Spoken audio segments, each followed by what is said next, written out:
사사기는 관계의 역사다 이렇게 계속해서 말씀을 나눴죠. 지금까지 나눠왔듯이 사사기는 하나님과 이스라엘 백성의 온전한 관계 회복에 대한 이야기입니다. 사사기 앞쪽은 이 사사기 전체 구조를 보면 이런데요. 이 앞쪽 내용은 이방 민족들이 이스라엘을 위협하고 온니엘부터 시작해서 이제 삼손까지 이어지는 말 그대로 사사들과 함께한 이스라엘 백성들의 이야기입니다. 근데 반면 오늘 나눴던 17장 이후 이제 사사기 마지막까지 이 결론 부분에 해당하는 이 이야기는 예배에 대해서 어떻게 이스라엘 백성들이 오해하고 있었는지, 하나님에 대해서 어떻게 알고 잘못 이해하고 있었는지에 대한 이야기, 내분, 자기 지파들 사이의 갈등과 싸움에 대해서 다룹니다. 사사기에서 가장 비열하거나 비참한 내용들, 이스라엘 백성들의 그 처참한 모습들은 이 후반부에 더 집중돼서 나온다고 할 수 있을 겁니다. 하나님에 대한 이스라엘의 배교 행위가 가장 심하게 나타나기 때문이거든요.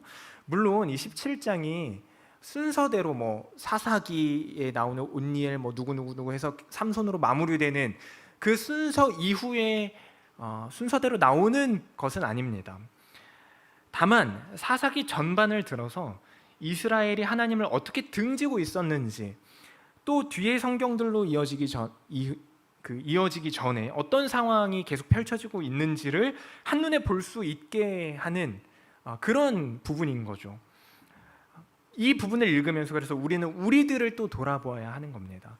이 결론 부분의 특징은 다음과 같은 말로 묘사가 되는데, 우리가 너무 잘 아는 말씀입니다. 그때는 이스라엘의 왕이 없었으므로 사람마다 자기 소견에 옳은 대로 행하였더라.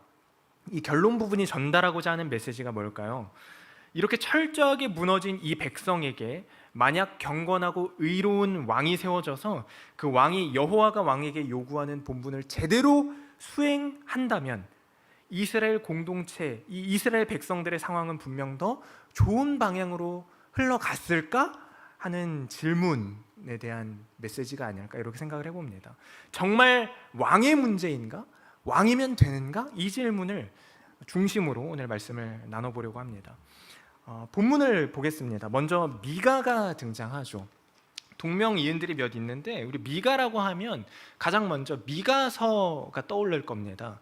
미가서를 지은 저자 이제 남유다 왕 요담 때부터 히스기야 왕 때까지 이렇게 활동했던 선지자인데, 여기 오늘 본문 사사기 17장에 나오는 미가는 그 미가가 아닙니다. 그저 이름이 같은 미가일 뿐이에요. 이 미가 두 미가 말고도 다른 미가들이 또 나오는데 동명이인들이죠. 어찌되었건 오늘 사사기에 나오는 이 미가는 에브라임 지파에 속한 우상 숭배자입니다. 이렇게 정리해 볼 수 있을 거예요. 1절에 보면 이렇게 되어 있죠. 에브라임 산지에 미가라 이름하는 사람이 있더니. 근데 이 미가라는 이름을 먼저 좀 살펴볼 필요가 있는데, 이 미가라는 게 미카 예후라는 것의 단축형이거든요. 이 뜻이 뭐냐면 누가 여호와 같으리요, 누가 하나님과 같겠습니까? 이런 뜻이에요. 누가 하나님을 대신할 수 있겠습니까? 누가 여호와 같으리요. 이름과는 근데 완전히 딴판인 행동을 이 미가가 하는데 우리가 살펴볼게요. 2절부터 보면 하나의 짧은 이야기가 나옵니다. 어떤 미가라는 이 사람과 그의 어머니가 나오는데, 이 미가가 어머니에게서 많은 돈을 훔칩니다.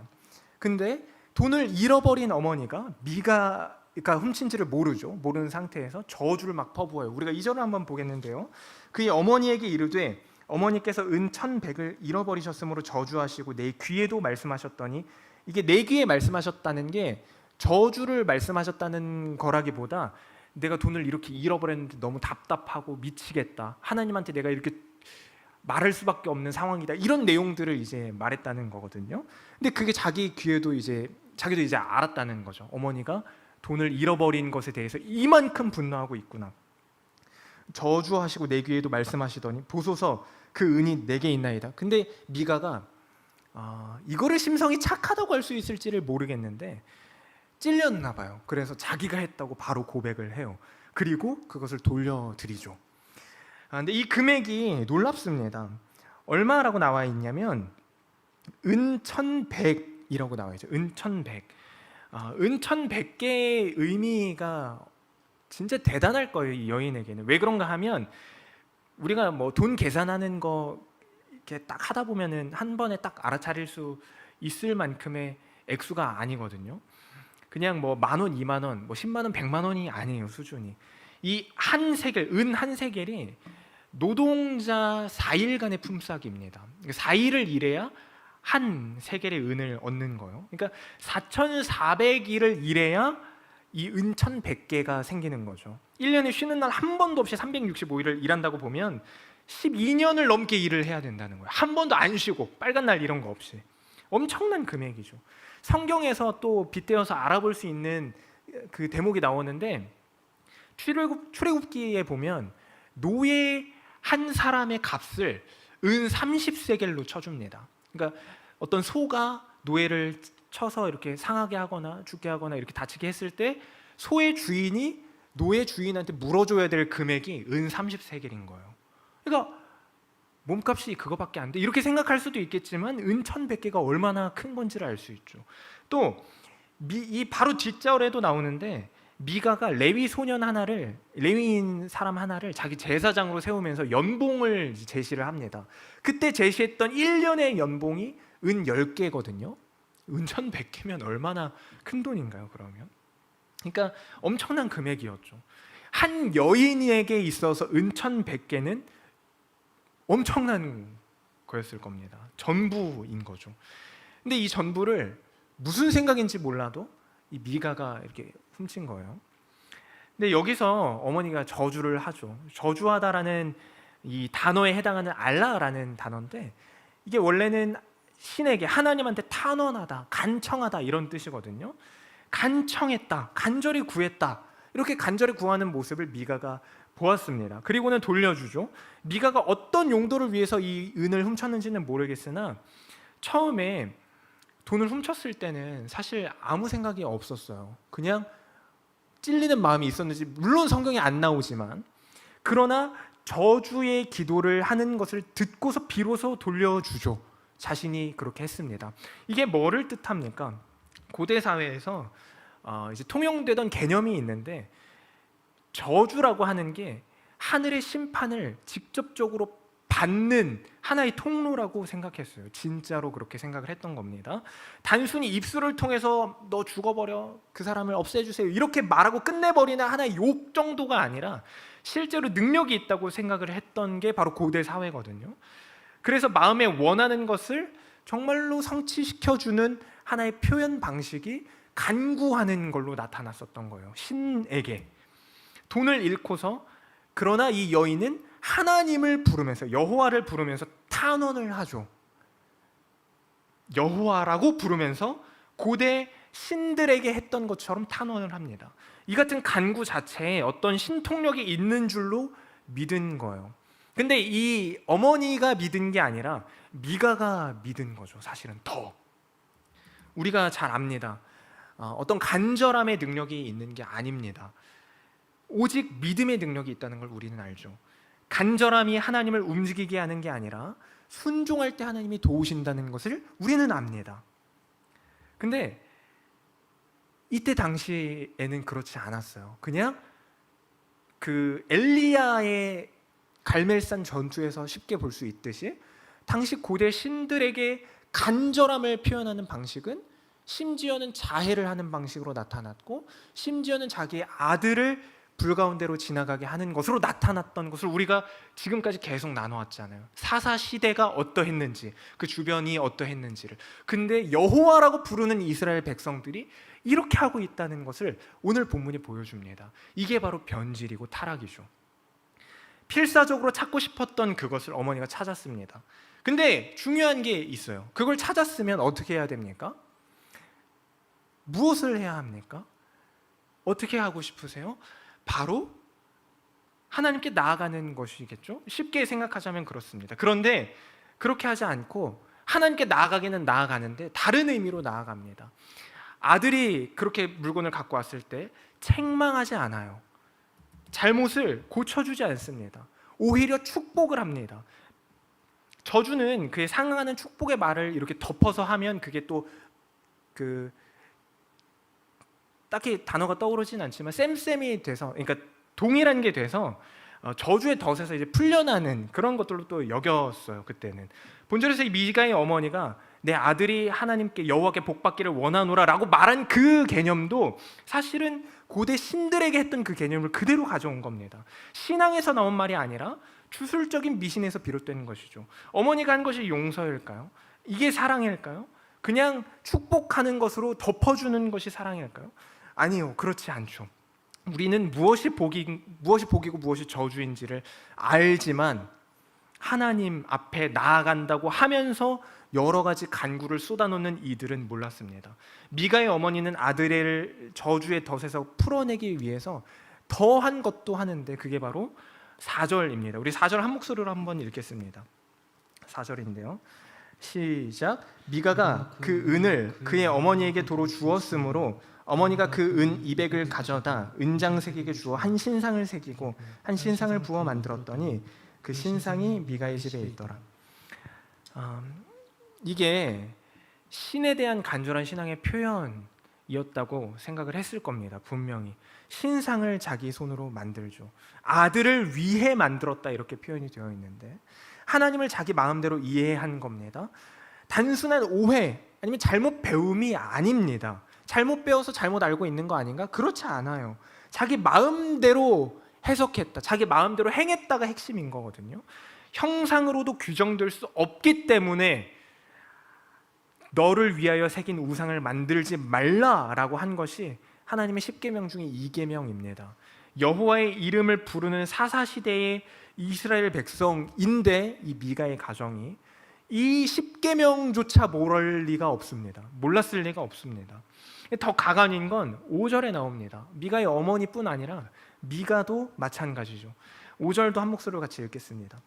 시작. 그 사람 미가에게 신당이 있으므로, 이 신당이 있다고 나오는데 먼저 보면 이 신당은 문자적으로 이제 베트 엘로힘이라고 합니다. 베트 엘로힘, 베트가 집이라는 의미고 엘로힘은 하나님이라는 의미인데 하나님의 집이다 이거죠. 근데 이 베트 엘로힘을 우리가 사실 알고 있을 거예요. 어디서 들어봤죠? 바로 야곱이 에서를 피해서 하란으로 이렇게 가는 길 중에서 돌베개를 베고 잤을 때 사닥다리 꿈을 하나님이 보여주시죠. 그 꿈을 꾸고 나서 다시 일어나서 그것을 기념하면서 베고 잤던 돌베개를 세워서 기둥을 만들고 그곳을 베트 엘로힘이라고 했습니다. 베델이죠, 베델. 베델이라고 이름을 짓고 서원을 하는 것을 우리가 알고 있습니다. 근데 미가의 신당, 이 신당이 베트 엘로힘인데 똑같이 하나님의 집이다 이렇게 지은 거예요. 근데 이곳이 정말 하나님의 집일까요? 이름은 하나님의 집인데 이게 하나님의 집입니까? 미가의 신당은 하나님의 법궤가 실제로 안치가 되어 있던 실로라는 곳에서 그리 멀지 않은 에브라임 산지에 있었어요. 실로랑 에브라임 산지가 멀지 않거든요. 이게 진짜 놀라운 거죠. 그 당시 실로가 정말 어떤 하나의 하나님을 예배하는 진정한 의미에서의 중심지로서의 역할을 감당하지 못했다는 거예요. 미가가 지은 하나님의 성소 가까운 곳에 실로가 있었다는 걸 보면 정말 이스라엘이 얼마나 종교적으로 타락하고 문란하게 되었는가를 알 수 있습니다. 그리고 나서 계속해서 이어보면 에봇과 드라빔을 만들었다 이렇게 되어 있죠. 5절 계속 보여주실까요? 에봇과 드라빔을 만들고 한 아들을 세워 제사장을 세웠다. 드라빔은 쉽게 이야기해서 가정의 어떤 하나의 수호신 같은 신상 같은 거로 이해하면 됩니다. 고대 근동 지방 각 가정에서 이제 숭배했던 우상으로 생각하시면 되는데 에봇은 이스라엘 지파들을 나타내는 12개 흉패가 이렇게 딱 붙어 있고 금실, 청색실, 자색실, 홍색실로 이렇게 짜가지고 어깨에 이렇게 앞치마처럼 딱 걸치는 아론을 비롯한 대제사장만 입었던 그 앞치마 같은 물건입니다. 사사기 8장에 보면 기드온이 미디안에서 이제 이스라엘 백성들을 해방시켜주고 기드온의 그 용사들 해가지고 전쟁해서 미디안에서 해방시켜주고 그 전투가 승리로 이끌었을 때 사람들이 기드온에게 우리의 지도자가 돼주세요 막 이렇게 하거든요. 근데 기드온이 그건 거절합니다. 근데 다만 한 가지 요청을 해요. 그게 뭐냐면 금을 막 모아요. 너희들이 가지고 있는 금을 다 모아달라. 금 모으기 운동을 한 다음에 그리고 그것으로 하나님이 놀라운 승리를 주셨다는 것을 기념하고자 선한 의도를 가지고 에봇을 만듭니다. 물론 이것도 선한 의도이지만 사실은 잘못된 것이었죠. 사사기 8장 27절을 한번 보여주시면 이렇게 되어 있어요. 기드온이 그 금으로 에봇 하나를 만들어 자기 성읍의 오브라에 두었더니 온 이스라엘이 그것을 음란하기 위함으로 그것이 기드온과 그의 집에 올무가 되니라. 에봇은 기드온이 처음 의도했던 것은 하나님이 이렇게 행하셨다라는 것을 기념하기 위함이었을지는 모르나, 그러나 이스라엘 백성들은 그것을 우상으로 숭배했다는 거예요. 그게 기드온의 가정에 올무가 되었던 거죠. 미가의 에봇도 마찬가지입니다. 우상으로서 만든 거예요. 자기가 만든 신당에 적법성을 부여하기 위해서 따로 만들었을 거예요. 그 우상들과 연관된 그 모든 행위들을 계속해서 아무렇지 않게 연달아 하고 있는 이 모습을 보면서 얼마만큼 무너졌는가를 발견할 수 있어야 되는 겁니다. 그리고 이 발견한 무너진 모습을 보면서 우리는 쉽게 그냥 어떻게 이렇게 될 수 있는가? 가볍게 비판하고 욕하고 넘어갈 것이 아니라 우리의 삶은 어떻게 흘러가고 있는가? 우리의 상황, 우리의 주변, 우리의 삶을 구성하고 있는 것들은 어떻게 채워져 있는가를 보아야 하는 것이죠.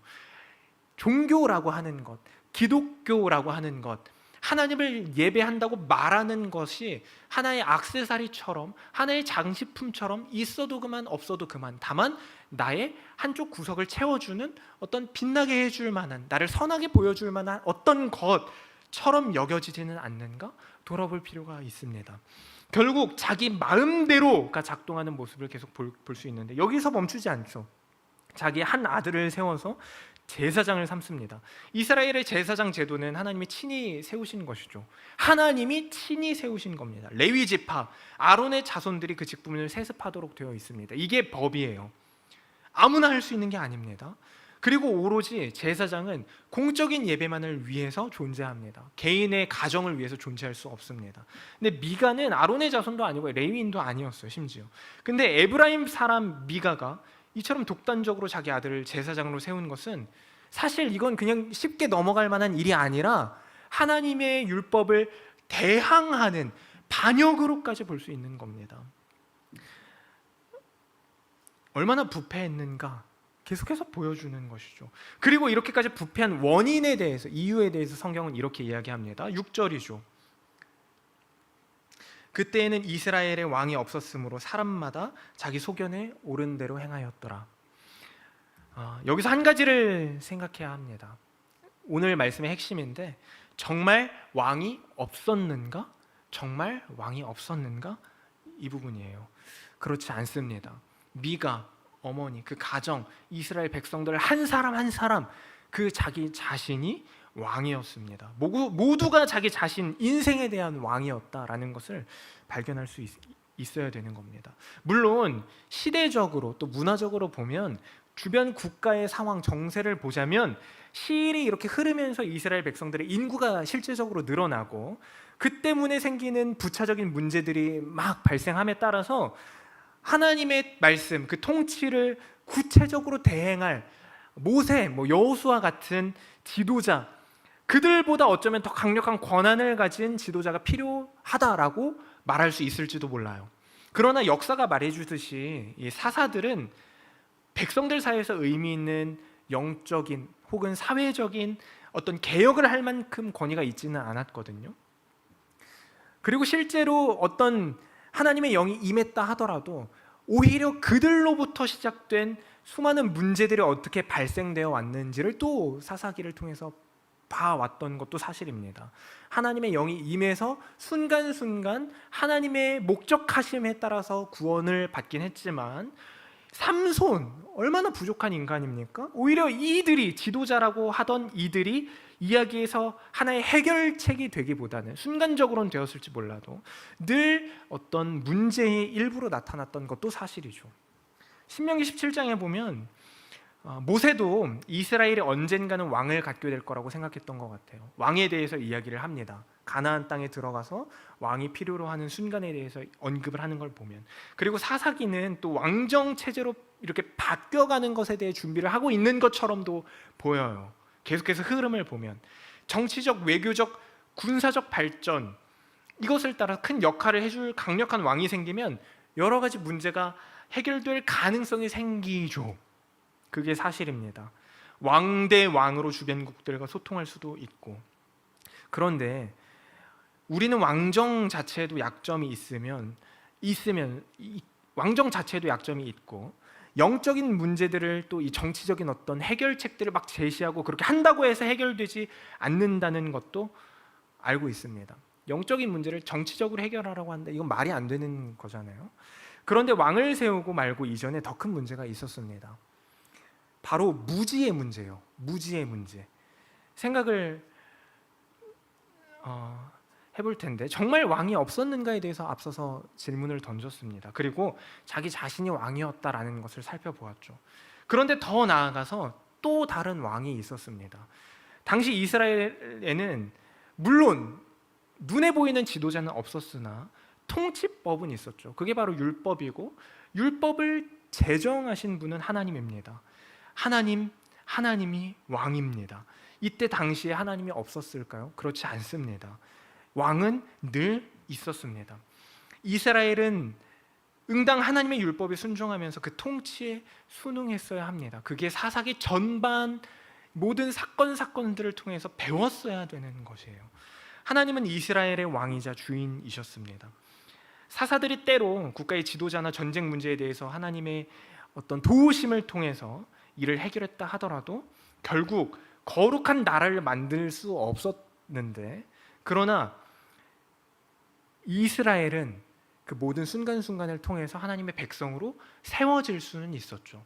그것을 계속해서 기억한다면 하나님의 백성다운 백성으로, 하나님의 나라다운 나라로 살아갈 수 있었을 거예요. 그러나 그렇게 하지 못했죠. 사사들이 실패했어요. 그러므로 이스라엘이 준비해야 될 것은 왕이었습니까? 그렇지 않습니다. 이스라엘이 준비했어야 할 것은 왕정이 아니라 이미 왕이신 하나님에 대한 믿음과 순종 자체였습니다. 이스라엘에 왕이 없어서 모든 사람이 자기가 보기에 좋을 대로 행했다라고 6절에서 말을 합니다.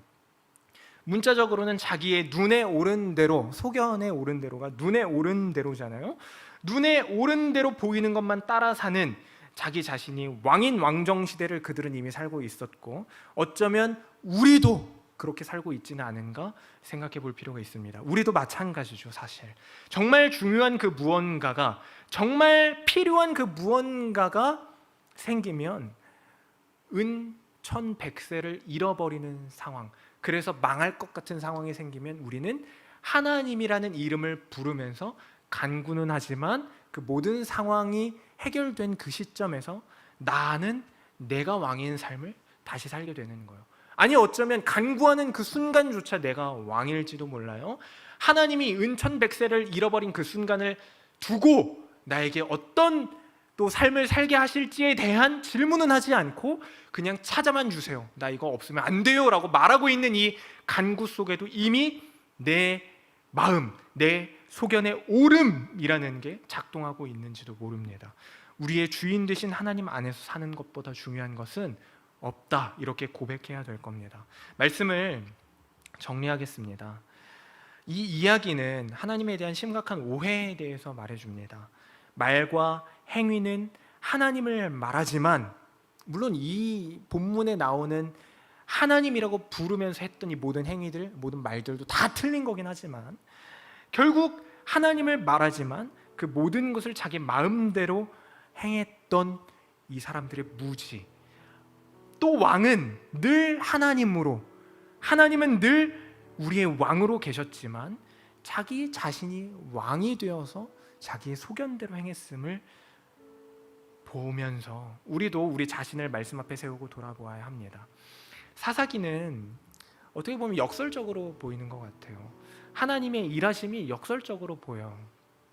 은혜로 계속해서 사사들을 세우시고 구원하시죠. 하나님을 등지는 그들을 구원하시죠. 그러나 구원하실 때 그냥 구원하시지 않고 늘 순종할 것을 명령하십니다.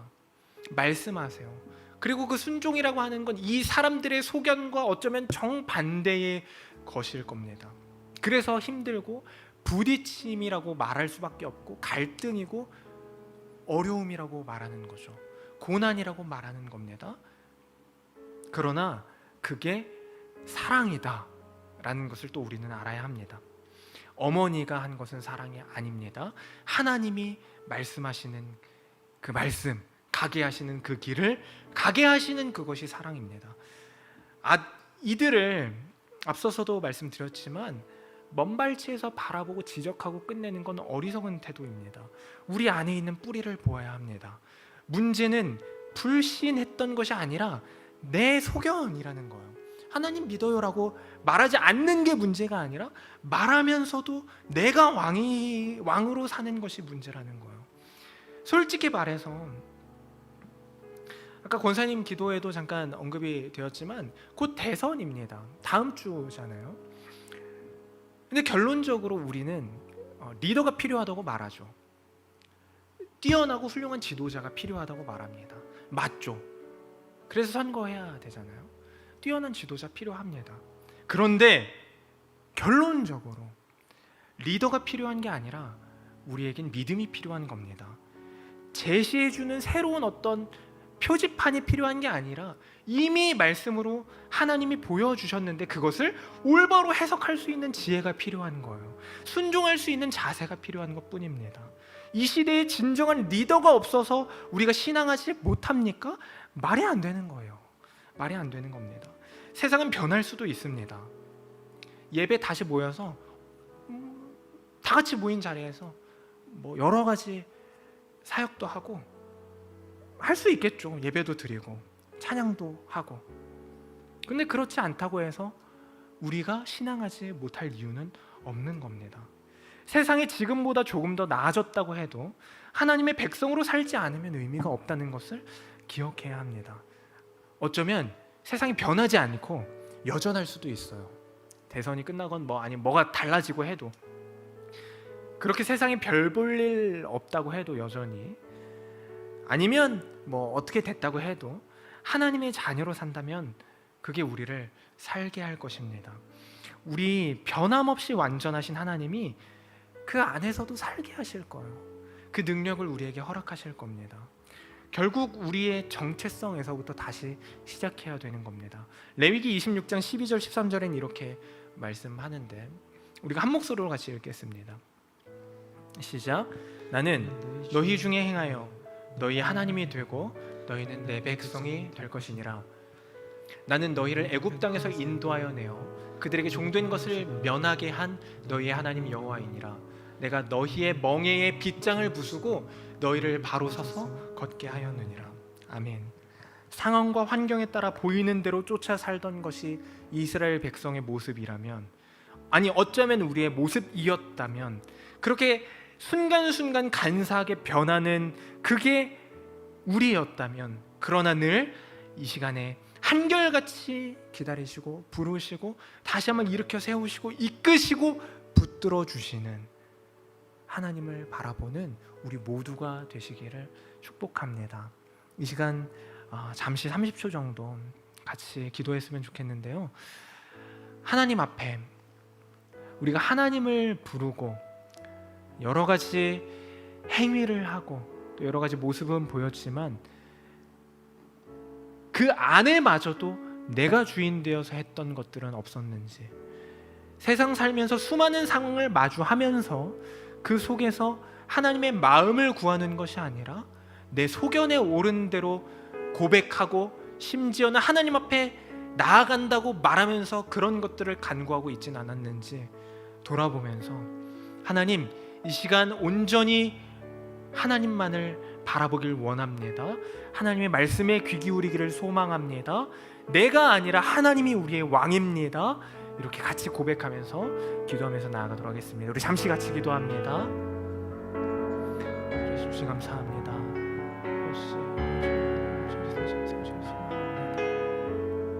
하나님, 하나하나의 모든 속에서 내가 왕을 살았다, 왕이 없었던 것처럼 보이는 그 순간이었지만 사실은 내가 왕이었고 발견하는 그 자리에 하나님은 여전히 왕이 있음에도 불구하고 아니 왕이 없다고 말하면서도 내가 왕이었구나, 이렇게밖에 표현할 감당할 수 없는 하나님 아버지 오늘 말씀을 우리에게 주시기 감사합니다. 하나님 우리를 붙드시고 인도하시는 나갈 수 있도록 도와주시옵소서.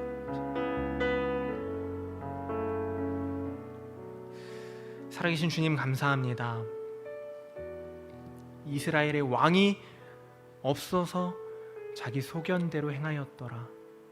그러나 이스라엘 자기 자신들이 자기 인생에 대한 왕이었고, 그렇게 자기 마음대로 자기의 나라들을 세워왔던 것을 보면서 우리 인생을 돌아봅니다. 그리고 나아가서 그 와중에도 단 한 번도 변함없이 온전하고 완전한 왕으로서 그들을 부르시고 기다리시고 다시 한번 이끄시는 하나님을 또한 바라봅니다.